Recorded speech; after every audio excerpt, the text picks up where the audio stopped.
الحرام هياخد الحلال ويمشي.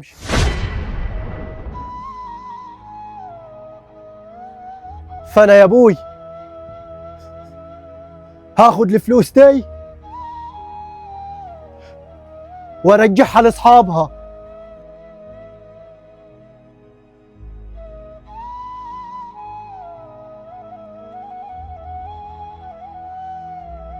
ووعد مني يا ابوي، وعد مني مش هعملها تاني واصل ابدا يا ابوي، مش هعملها. اذا كان على الفلوس هوديها لاصحابها يا ابوي، ما تزعلش مني. بس اهم حاجه يا ابوي تكون راضي عني وتسامحني. انا غلطت وتعلمت من غلطي.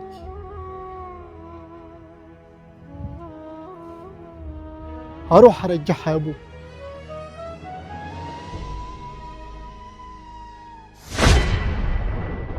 خد يا ولدي،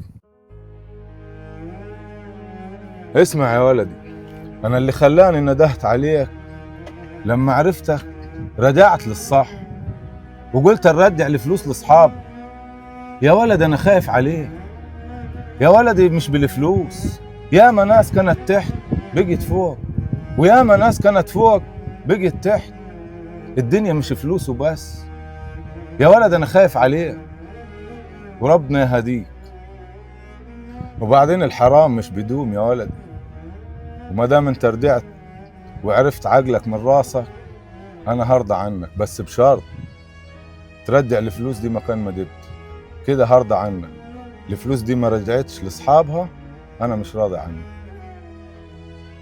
ماشي يا ابوي، حاضر، ووعد مني هترجع لاصحابها. وفوتك بعافيه يا ابوي.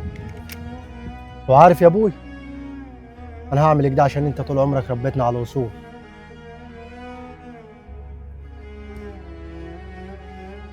السلام عليكم. وعليكم السلام ورحمة الله وبركاته. اسمع يا ولد انت وهو، انا عملت في اخوك مكده عشان نعرفه الصح من الغلط، وياكم في يوم تقسوا على اخوكم. خلي بالكم، وقفتكم جنبي ونظرتكم لاخوكم ما عجبتنيش، حتى لو اخوكم غلطان. اخوك يا ولدي سند، وبالذات انت يا كبير وانت يا صغير. اخوك سندك، ظهرك، سندك وظهرك اخوك.